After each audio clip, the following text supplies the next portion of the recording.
good, everybody? It is Sunday, July 9th, 2023. This is your daily, and I repeat, daily sports betting brand of record. We are powered, as always, by the almighty SportsLine, the best value in all sports betting, and it's not close. Now, I already see the chat is popping. It's humming.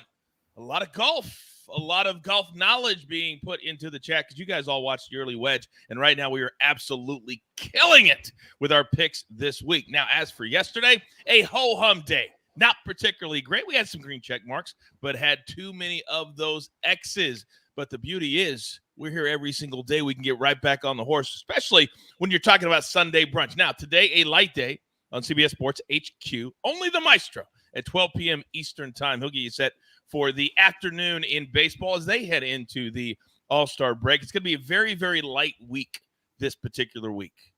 But we'll still be here every single day. And you guys know it doesn't matter if it's Sunday, Friday, Saturday. I bring my absolute very best every time we show up. The counselor is here. The sniper is here.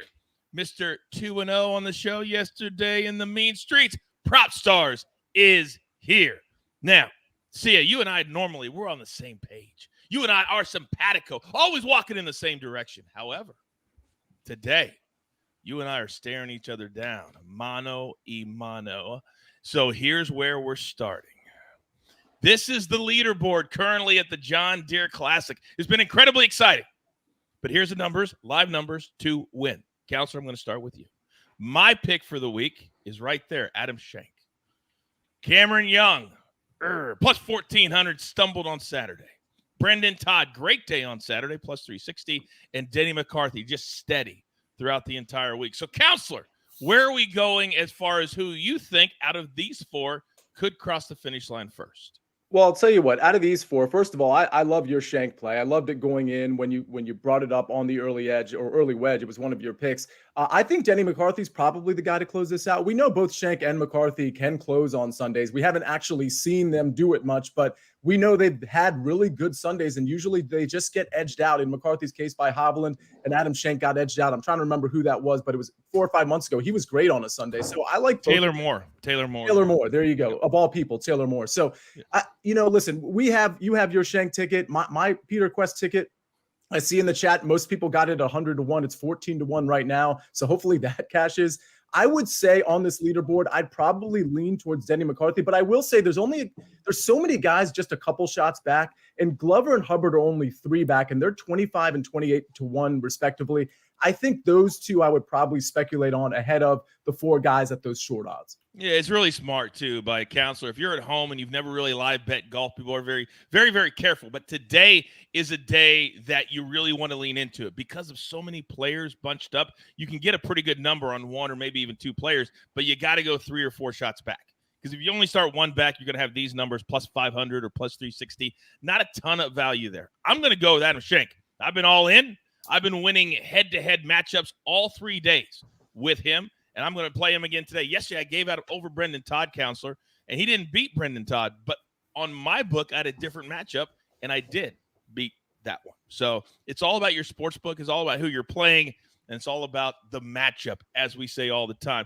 Real quick, before we get to pick the prop, as we head into the Scottish Open, counselor, do you think you could host the early wedge for me this week? Do you think you could do that? Oh, geez, Coach. I don't know. Of course I can. Let's go. Can't wait. He can't wait. Can't wait. By the way, all those Jets futures, maybe they'll be in a little video on the TikTok. You just never know. All right. Now, I've made the sniper probably sit there long enough. They're like, Coach, shut up. All right. So we're going to pick the prop, but not before we tell you that every single day, one of us is right here.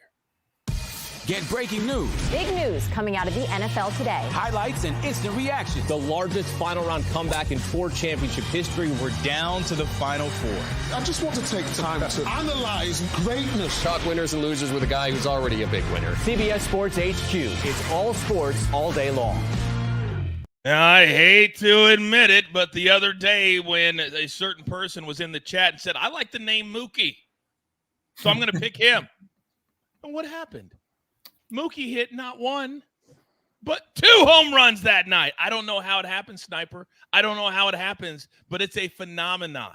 But you, sir, are the one I come to when I need real Next level handicapping. So here's what we have. Jack Sawinski plus 300. Rafael Devers with that big old chaw in the side of his mouth plus 325.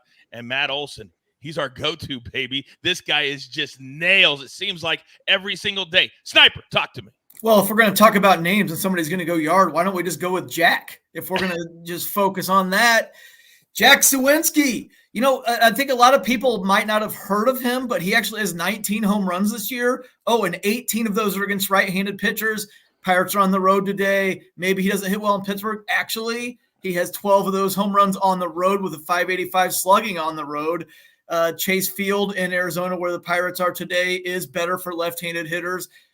Zach Davies, that's the main thing, though. Zach Davies is awful, especially against left-handers. He gave up 2 home runs last time out. Let's take Jack to jack one out of here on Sunday. Jack to jack one out of here on Sunday. Sniper making his own brand. I love it. All right, Propstarz, the Mean Streets, they are talking this morning. What are they saying?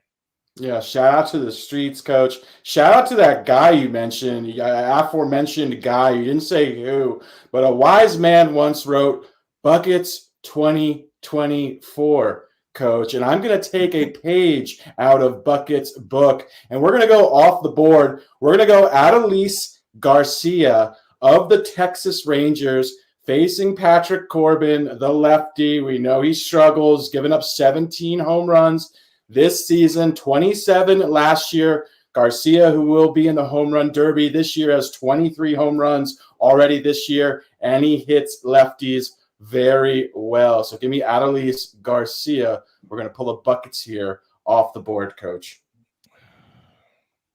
I don't even know, Counselor, what to do at this point. I feel like it's like a runaway train, and there's nothing I can do about it, and they keep hitting. So what am I supposed to say? Can you imagine that card, by the way, for President, Propstarz, and Buckets? You're supposed to say cha-ching when we cash this bet at the pay window, Coach. Fair enough.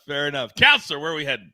Cha-ching at the pay window, cha-ching at the ballot box. I'm going to go cha-ching with Rafael Devers. Either way, I like him against JP Sears, who I got to admit has been looking like JP Morgan a little bit lately. He's been pretty good, but I think Devers, I like this matchup. Devers, certainly a home run hitter. Last home run was about 8 days ago. I think he's due against a pitcher who I think is probably playing over his head just a bit. Give me Rafael Devers. All right, so 3 different answers, but it's not a guess, ladies and gentlemen. We have numbers. We have data. There's a reason we put those names up on the board. Also, there's a reason when we go off the board. It's all about data. Knowledge is power. Now, Eric in the chat said, Coach and Sia, I've been riding Eric Cole all week on a 3-ball. Do you like him today against Aberg? Oh, Eric, hold that thought. Hold that thought. You know my guys are very, very expensive. We're going to get to our board right here, right now, but not before we hear from one of our other incredible partners.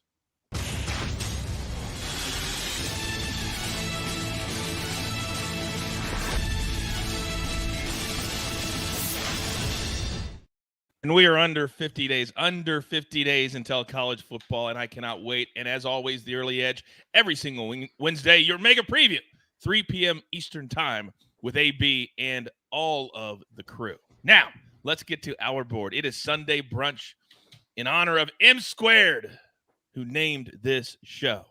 So where do we start? Well, we've got a little anticipation. We have a little urgency. We have a little golf. So, Counselor, if you don't mind, the floor is yours. Yeah, we've got a couple hours for this 2-ball, and I'm very excited to hear Coach's bet because I think it implicates Eric's question in the chat. By the way, Eric David, big fan of the show. I have come to learn that his son just made law review in law school. So that is really awesome. Love the chat. Allie, I see you in there. Just super happy to have everybody so active today. I'm going to be active with Doug Gim again. You know, I liked him on the early wedge. I mentioned him as a DFS play. It was between him and Shez Reavie for my last spot. I liked him in general for this tournament. And he's playing Davis Thompson, who's having a good tournament, but playing it a little over his head. I think Doug Gim at -130, a great ball striker, somebody who's found a decent putter. I think he's just the better talent than Davis Thompson. I actually think Davis Thompson is talented, but it's very rare that he puts the entire game together for 4 rounds. I see him regressing today specifically, and I see Doug Gim sustaining the run that he's been on. Give me Doug Gim -130 over Davis Thompson. He's very quietly been putting a lot of good rounds together. He had a good round yesterday, too. He played really, really well. Real quick question from the chat. Proppy, the name of the team from your pick for pick the prop. Texas Rangers, Adolis Garcia. Texas Rangers. I think you said that. I just want to double check. I've got a lot of things going on up here. You know that. So since we just went to Proppy, he's very serious this morning, don't you think? Coming off a 2-0 day, but you guys need to understand, this guy lives, eats, breathes this stuff. So Proppy, if you don't mind, you're up. All right, Coach. Yeah, we're going 2 props today, starting with Atlanta. They are the early game. Start pretty shortly, actually. We're going Ozzie Albies over 1.5 hits, runs, RBIs. This is one of the gazillion excellent bats that this Braves lineup possesses. He usually bats somewhere between 8th and 9th. And when you have a guy batting 8th or 9th that hits 270, has I believe 22 home runs, 63 RBIs. That is such a luxury, and is exactly why this Braves team is so dynamic, and this offense is historically good. He's averaging 2.3 hits, runs, RBIs this season. He's been on fire. He's eclipsed this in 8 of his last 9 games, 22 of 30 games since June 1st. He also has very solid career numbers against Zach Eflin, who used to pitch in this division when he was a member of my Philadelphia Phillies. So give me Ozzie Albies over 1.5 hits, runs, RBIs. Then we're going to Minnesota. We're going to go Joe Ryan over 5.5 strikeouts. This guy is quietly one of the better pitchers in baseball, in my opinion. He's a strikeout artist as well. He's averaging nearly 10 Ks per 9 innings. He's got 114 Ks, over 102 innings pitched. He's actually a positive regression candidate as well. If you look at some of the advanced metrics that I like to look to, he's performing very, very well. Nearly a 14% swinging strike percentage paired with a career low contact rate as well. So, yeah, this guy is performing at a very, very high level. I think 6 strikeouts is well within the realm of outcomes for him, considering he's gone over this in 11 of 17 starts this season. So give me Joe Ryan over 5.5 strikeouts. You know, Proppy, I know you're a big pro wrestling fan, and we have a little thing in pro wrestling we call gimmick infringement. Whenever somebody did something that was branded by somebody else, I could have just sworn that you just did my let me check my notes like that. Did you take my let me check my notes and use it? I may or may not have, Coach. Wow. Very interesting. Very, very interesting. All right, couple of things from the chat. Counselor David says, I don't need an eraser when Sia gives me picks. Oh, I just straight tail. Love that. Real quick, Counselor, 5-10 seconds. Doug Gim, would you like him over Sepp Straka as well? Yeah, I saw that question in the chat too, Coach. No, Straka can get red hot. So he's just not a guy I really want to pinpoint. I don't want to go against him in a matchup. What about Mark Hubbard over Ryan Moore? Ryan Moore? I thought it was Mao that he was up against. Oh, did he say Mao? I just thought it was he typed. Mao is up there. Yes. Yeah, it might be Ryan Moore. I noticed on DraftKings it's Mao, but yeah, okay. I would like him over Ryan Moore. Mao, I think, because the price is -155. I think that's too steep. All right, there you go. You can ask my crew anything in real time. Say it all the time. We come prepared. We don't have to do pre-recorded stuff. No, live. Now, Eric, this is for you.